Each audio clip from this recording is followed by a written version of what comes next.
Bonjour à toutes et à tous, c'est Luciole Desplaines et voici ma broderie enfin terminée et finie. Je lui ai installé sa petite barre de bois, sa petite baguette de bois pour pouvoir la suspendre. Et là, on voit vraiment que ça ressemble à la carte de la Normandie, la carte hydrographique de la Normandie. Alors je fais une vidéo en fait parce que j'ai envie de vous montrer un peu plus en détail euh, pourquoi est-ce que je suis une artiste, en plus d'être une bonne technicienne, et que des fois les deux sont en conflit, puisque notamment la manière dont j'ai été enseignée au départ en lycée professionnel et en formation professionnelle plutôt technique, et puis après quand j'étais aux Beaux-Arts, où là c'était purement artistique. Voilà, enfin, il y a toujours ces tiraillements internes dans lesquels j'ai été formatée et j'ai toujours un peu de mal à mettre d'accord tout le monde puisque j'ai eu différents formatages. Donc là, ça ne se voit pas trop de loin, mais une fois que j'ai défait ma broderie du métier à broder, je m'en doutais à moitié sur la fin parce que quand j'ai vu comment le tissu se comportait quand j'ai commencé à faire les points de tige avec la grosse laine, je me suis dit, ouh, tu vas peut-être avoir un petit souci quand même. Mais j'ai fait confiance à mes intuitions, inspirations artistiques, parce que là c'est vraiment de ça dont il s'agit. Et voilà, donc comme j'ai défait la broderie de mon métier à broder et que le tissu s'est complètement détendu, et ben il s'est passé quelque chose que j'avais pas du tout anticipé ni envisagé. C'est-à-dire que comme j'ai utilisé des matériaux différents qui se comportent différemment, c'est-à-dire que la grosse laine épaisse, c'est très serré, très tendu et ça rétracte le tissu. Surtout que moi j'ai une très grosse tension, c'est génial pour faire la broderie or, la tension que j'ai, mais sinon pour faire des broderies un peu plus fines, un peu plus légères, j'ai une tension trop forte en général. Mais donc surtout avec moi, ma tension naturelle que j'ai, voilà, ça a fait vraiment des grosses rétractations entre les points de tige, enfin les rivières qui sont au point de tige avec la grosse laine, et puis toutes mes grilles que j'avais réalisées avec d'autres fils, donc des fils moins, moins serrés en fait, et puis j'ai pas tendu énormément quand j'ai fait mes grilles. Et c'est surtout que le tissu où j'ai brodé, c'est un tissu de lin. Et là, c'est pareil, le lin ne se comporte pas du tout de la même manière que la laine. Donc, quand j'ai défait la broderie, j'ai eu un petit instant de oups, est-ce que j'ai complètement foiré ma broderie alors que j'ai fini. Et puis en fait, parce que ça, par exemple, ce que je suis en train d'expliquer, ça c'est purement un défaut technique. C'est-à-dire que en bonne technicienne, j'aurais dû anticiper que les matériaux que j'utilisais ne se comportaient pas de la même manière et que ça allait faire des choses pas forcément belles au final. Ça aurait pu merder complètement l'aspect de ma broderie.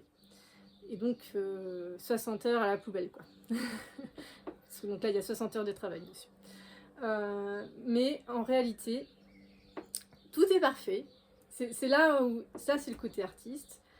Tout est parfait. Moi, j'ai vraiment tout le temps fonctionné comme ça dans la réalisation de mes œuvres. C'est que je laisse une place énorme à l'erreur. Parce qu'en fait, des erreurs naissent des trucs absolument géniaux qu'on n'aurait même pas imaginé du tout que ça pouvait se produire. Et c'est pour ça que le côté technicienne que je peux avoir très fort sur certaines choses, bah, là, ça, je le sais le laisser de côté en fait. En général, quand on est aux Beaux-Arts, c'est ça qu'on peut reprocher quand on cherche trop la technique, c'est que la technique nous enferme et voilà, on reste trop dans des carcans, qu'on on dépasse pas les trucs, etc., etc. Mais en fait, c'est totalement possible de posséder et la technique et le côté artistique et de jongler entre les deux en fait pour avoir le meilleur de chaque pan, de chaque facette de la création. Et donc voilà, donc là ça va de loin, ça se voit pas trop, et puis je l'ai repassé, donc en fait j'ai réussi à détendre les différentes,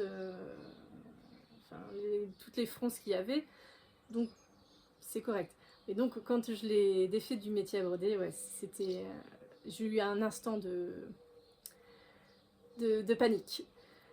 Et parce qu'en fait, vu que l'un s'est complètement rétracté avec le point de tige de la grosse laine, avec la grosse laine, après toutes mes grilles, eh ben, elles étaient complètement... Enfin, elles tenaient plus à rien en fait, puisqu'elles étaient complètement détendues.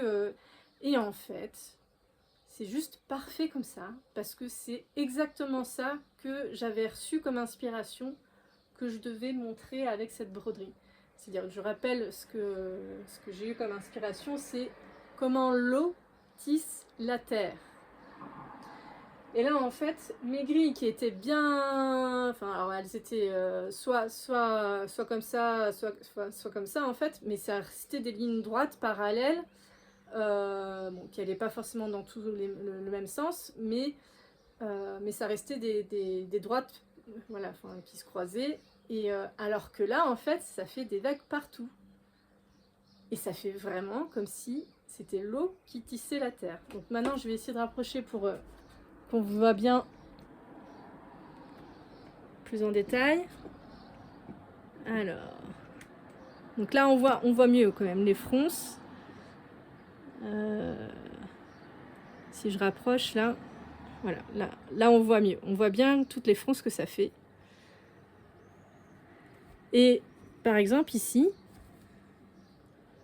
alors comment est-ce que je peux montrer ce petit morceau là, et ben alors que c'était des lignes parallèles ou perpendiculaires, et ben là tout est enfin ça fait un truc que j'aurais jamais imaginé que ça puisse faire ça en fait.